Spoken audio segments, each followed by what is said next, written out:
warahmatullahi wabarakatuh. Perkenalkan, nama saya Sifana Wilda. Saya dari program studi pendidikan agama Islam semester 4.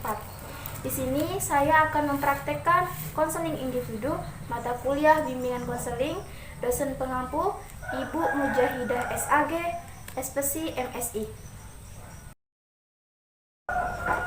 Apa kabar Mbak? Alhamdulillah baik Mbak. Alhamdulillah. Kalau boleh tahu namanya siapa ya? Nur Julita Mbak. Oh, Nur Julita. Jadi biar lebih akrab kita panggil Mbak aja ya. Di sini saya mau perkenalkan diri saya terlebih dahulu. Perkenalkan, nama saya Sifana Wilda.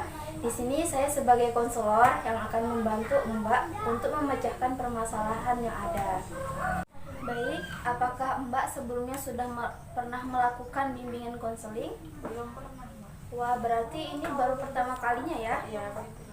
Nah, jadi saya akan menyampaikan sedikit tentang bimbingan konseling. Nah, bimbingan konseling itu adalah di mana konselor membantu klien untuk memecahkan suatu permasalahannya.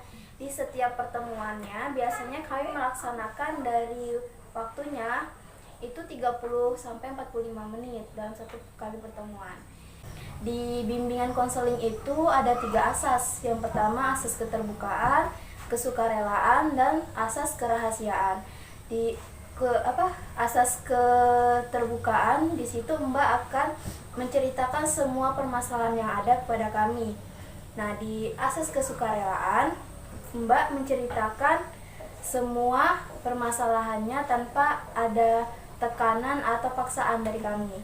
Dan di asas kerahasiaan, di sini insya Allah semua permasalahan yang Mbak ceritakan kepada kami akan terjamin rahasianya. Jadi Mbak nggak usah ragu atau sungkan untuk menceritakan semua permasalahannya ya. Baik, apakah Mbak bisa menyampaikan permasalahan yang Mbak hadapi sekarang? Tentang permasalahan perkuliahan sama LDR Mbak. LDR ya, berarti tentang hubungan ya Mbak ya? Boleh Mbak ceritakan lebih spesifikan tentang hubungan LDR Mbak sekarang ini bagaimana? Saya kan dia adalah seorang TNI itu Mbak. Oh iya. Kami kenal sejak 2020 bulan 8. Di situ saya diajak untuk berkomitmen. Wah, berkomitmen ya. Sebelum kemudian hubungan sih saya sudah tahu resikonya menjadi pasangan TNI itu pasti LDR kan. Iya, betul sekali. Nah di situ tapi entah kenapa sampai sekarang saya belum bisa nerima gitu. Kami harus LDR lagi gitu Mbak. Gitu. Sejak kapan Mbak menjalin LDR ini? Sejak bulan lalu Mbak. Oh. Bulan 4. Apa yang Mbak rasakan tentang sebuah pasangan atau kekasih yang LDR jauh gitu, apalagi kan pasangan Mbak ini seorang abdi negara ya, jadi kan pasti agak berat nih buat ketemu ya kan. Jadi apa sih yang Mbak rasakan selama ditinggal ini? Berat sih Mbak, paling sedih ya, jauh dari pasangan gitu. Betul. Semangatnya kurang. Tapi di sisi lain saya harus memikirkan juga kuliah saya Mbak. Oh iya, apakah tentang LDR ini berdampak ke kuliah Mbak? Iya sih Mbak, kurang semangat gitu. Oh, jadi Mbak merasa kurang semangat gitu ya dalam berkuliah. Selain permasalahan LDR dan perkuliahan, ada lagi permasalahannya Mbak? Ada uang tutor saya sih Mbak, uang tutor. Oh, uang perkuliahan. Ya. Berarti itu masih masuk lingkupan kuliah ya Mbak ya? Mbak bisa jelaskan lebih jauh gimana sih di kuliah Mbak selama ini yang Mbak rasakan gitu? Dari sebelum corona itu kan kami uang tutornya sama. Kenapa pas udah online ini kok masih sama gitu, uang bayar uang tutor itu. Oh, jadi dari pihak kampusnya nggak ada pemotongan ya Mbak ya? Nggak ada. Apakah ini sudah pernah dibicarakan ke pihak akademiknya Mbak? Ke pihak kampusnya gitu? Sudah sih Mbak, tapi belum ada respon. Belum ada respon. Selama perkuliahan yang membuat Mbak nggak semangat itu apa sih? Yang membuat Mbak ini kurang semangat menjalani perkuliahan itu? Selain tutor uang kuliah dan yang LDR tadi, selain itu? Kuliah online ini sih Mbak, Kuliah online. lebih susah menanggap pelajaran itu. Jadi Mbak tuh Dan merasa juga banyak apa ya, banyak numpuk terus tugas-tugasnya. oh gitu. Jadi itu yang membuat Mbak nggak semangat ya menjalani perkuliahan. Kami kalau misalkan offline kan kami lebih mengerti, tapi kalau online itu ya enggak sih Mbak. Oh gitu. Baik. Jadi di sini saya akan memberikan beberapa tips atau cara nih untuk Mbak ya kan. Tadi Mbak membicarakan atau menjelaskan tentang hubungan Mbak dan kurang semangatnya Mbak dalam berkuliah ya kan. Nah, jadi saya ada beberapa tips buat Mbak untuk bisa Mbak implementasikan atau Mbak terapkan dalam hidup Mbak sehari-hari. Jadi di sini saya ada 5 tips. Yang pertama itu Mbak harus bisa mengatur waktu. Mbak harus bisa mengatur waktu dengan Allah, harus memperbaiki ibadah dan berbanyak mengaji, ingat-ingat Allah lah ya kan. Nah, yang kedua, Mbak tuh harus bisa memilih gimana sih yang paling penting yang untuk diri kita sendiri gitu Mbak. Mana sih yang paling penting untuk saya nih gitu.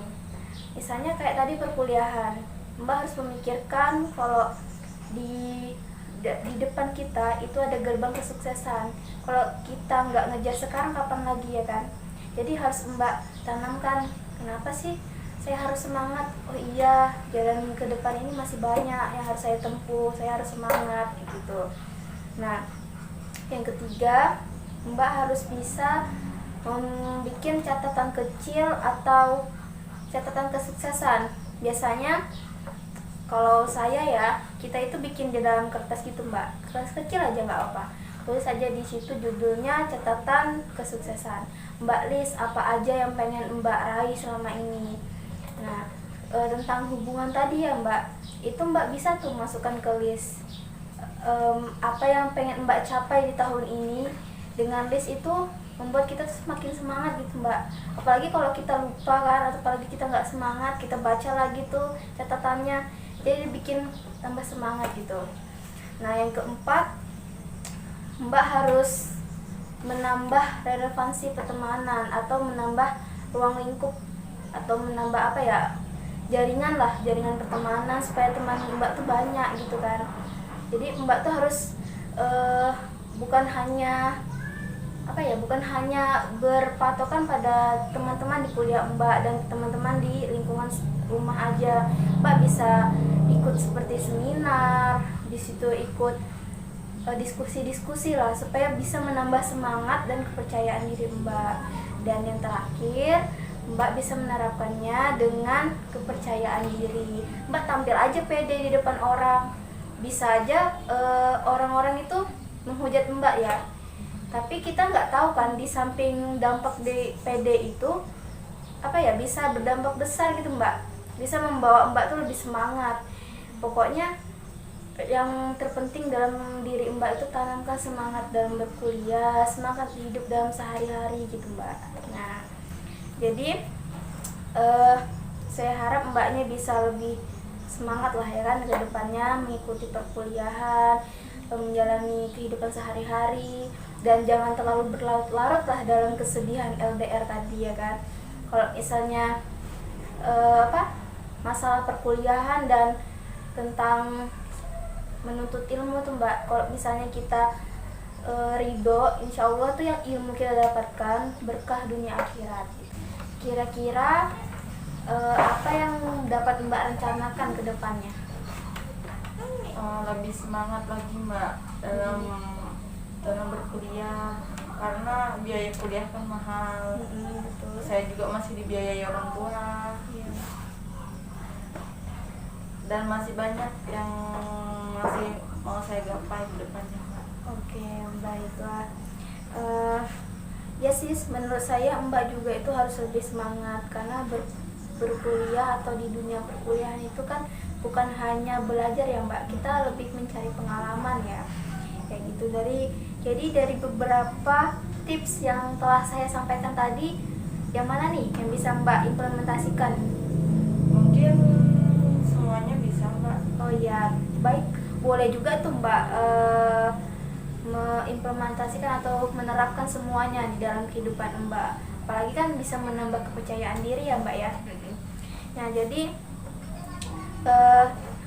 apa ya yang bisa kita ambil hikmahnya dari permasalahan Mbak ini ya hanya Mbak tuh kurang semangat, kurang fokus dalam berkuliah, kurang bisa bisa menaruh diri gitu ya Mbak, supaya bersemangat tuh gimana caranya gitu kan. Jadi menurut saya itu tadi kita harus menambah pertemanan, menambah pengalaman baru gitu.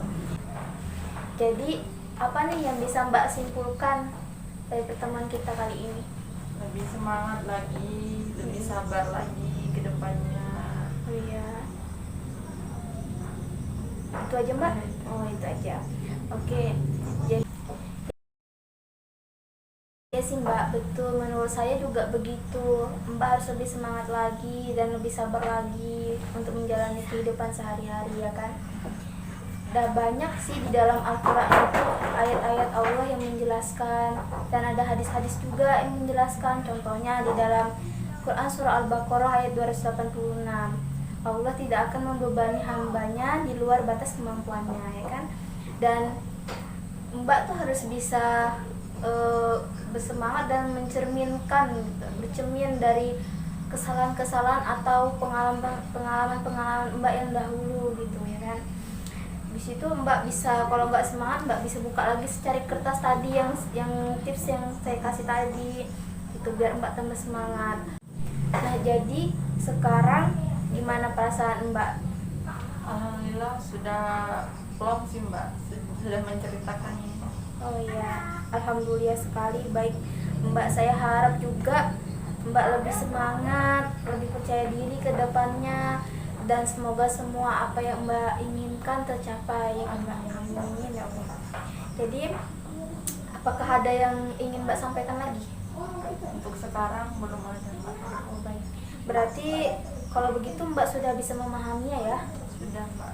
Alhamdulillah. Nah, untuk pertemuan selanjutnya kita akan melaksanakan evaluasi dari semua permasalahan Mbak. Jadi mungkin nanti kita bisa menjadwalkan kembali ya Mbak ya, kapan pertemuan atau proses konseling kedua. Jadi kira-kira kapan nih Mbak bisanya? Mungkin minggu depan bisa. Wah, Mbaknya sangat semangat sekali ya. Jadi baik, kita akan bertemu lagi di minggu depan untuk pertemuan kedua dan proses konseling kedua ya kan Mbak. Nah, jadi saya cukupkan sekian dulu pertemuan kita hari ini. Kita lanjut minggu depan. Saya ucapkan terima kasih banyak kepada Mbaknya. Saya juga, Mbak. Iya, sama-sama. Jadi mungkin gitu ya Mbak ya untuk pertemuan kita hari ini. Terima kasih banyak dan semoga Mbaknya kedepannya lebih plong, lebih semangat lagi, lebih percaya diri lagi. Terima kasih ya, Mbak. Iya. Apa mau langsung pulang Mbak? Iya, mau pulang, Mbak. Oh iya, mau pulang ya. Ya Mbak ya.